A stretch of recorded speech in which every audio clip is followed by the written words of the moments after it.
sakon bat oihanaren bihotzean, ordu kezu erantzuna.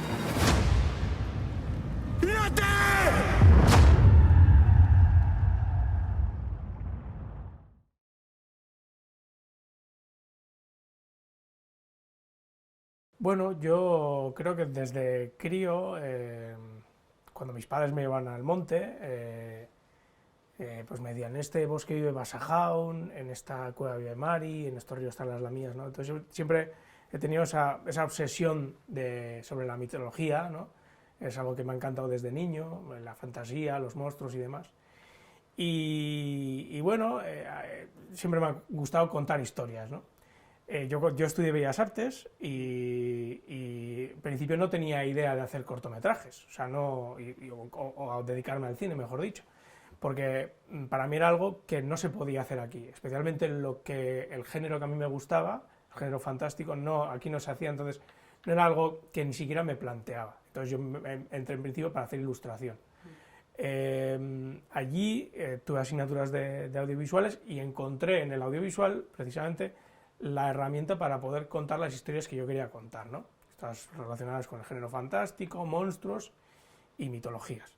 Ya después de muchos años haciendo cortometrajes, ya no sé cuántos, tendré 20 cortos, o bueno, lo que sí, 20 años he estado haciendo cortos, y bueno, hice Rementari, que fue mi primera película, basada en un cuento que me encantaba de niño, pero más basado en folclore, ¿no? Un cuento folclórico.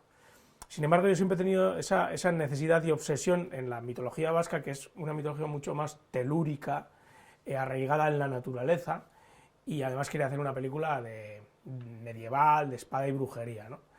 Entonces, bueno, en los 90 yo tenía un cómic que se llamaba El ciclo de Irati, de Juan Luis Landa y José Muñoz, y pues un poco contaba esa historia de ese Neco Aritza, ese supuesto primer señor feudal o rey del reino de Pamplona, cristiano, ¿no? y un personaje femenino llamado Irati, más vinculado al mundo de la mitología, lo pagano y demás.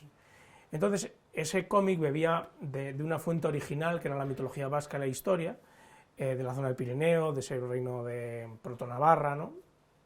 Y entonces dije, hostia, si cojo este cómic, puedo utilizar quizás estos personajes como vehículo para acceder a esa fuente original y contar la historia que yo quiero contar sobre historia y mitología.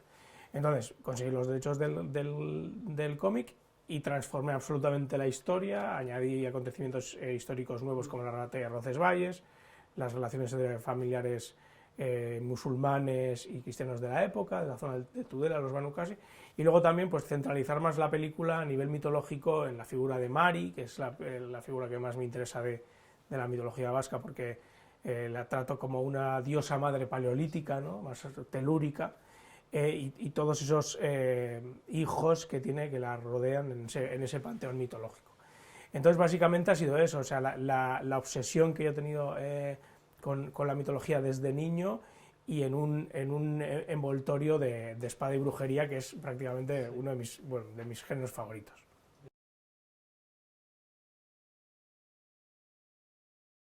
Básicamente, cuando yo escribo un guión, paralelamente voy desarrollando la película a nivel visual, y tanto en el Rementari como en Irati me hice un libro entero de tapa dura, con todo arte conceptual, story, para poder, por un lado, transmitirle al equipo lo que yo quería, así como convencer a los productores de qué es lo que yo quiero hacer y de que es factible a pesar de las limitaciones que tenemos, ¿no?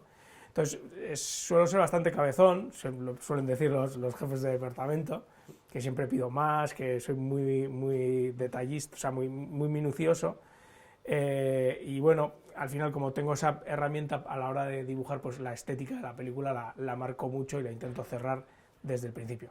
Aunque luego sí que es verdad que en esta película he intentado ser muy orgánico a la hora de planificar, porque cuando íbamos a localizaciones naturales, la naturaleza era muy protagonista, entonces la he intentado mostrar lo más bello posible, épicamente, panorámico, con lentes anamórficas, ¿no? Lo más grande y épico posible. Y digamos que ese story que tenía toda la película es dibujada en story, luego lo adaptaba orgánicamente a lo que me encontraba en los sets. Entonces, de alguna manera, creo que es parte del curro de los directores, digamos, orquestar con los elementos que te van surgiendo alrededor para poder contar la historia.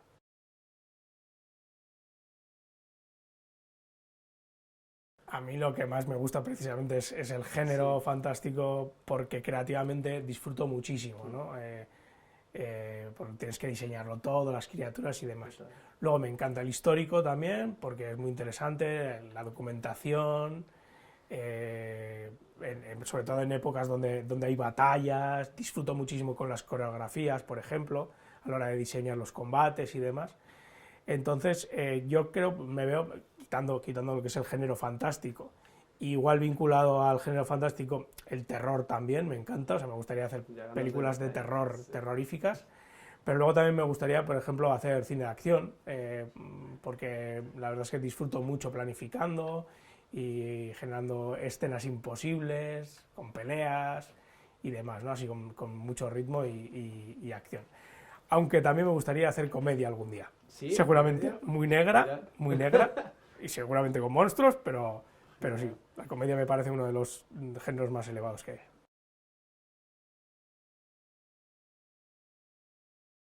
Bueno, como teníamos claro que queríamos ese golpe naturalista, ¿no? de la naturaleza que tenía que estar presente toda la película, la luz también lo tenía que ser, ¿no? De alguna manera.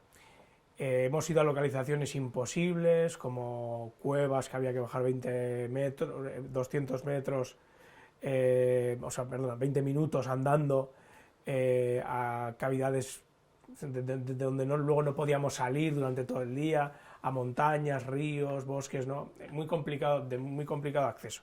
Eso te supone que a nivel de producción también es muy complicado el tener que llevar todo el material, ¿no?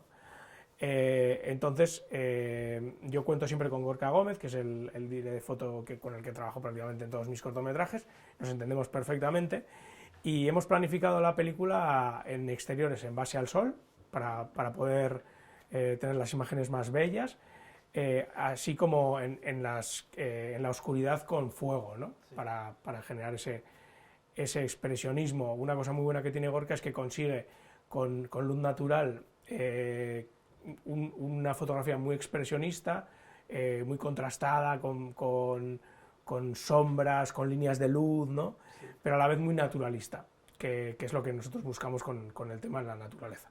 Entonces, al final, la película no deja de ser, casi toda la película, unos pocos personajes en grandes localizaciones naturales, vestidos de época también con mucha textura y muy laboriosamente por Nerea Torrijos, y con la fotografía de Gorka gracias al sol y al fuego, ¿no?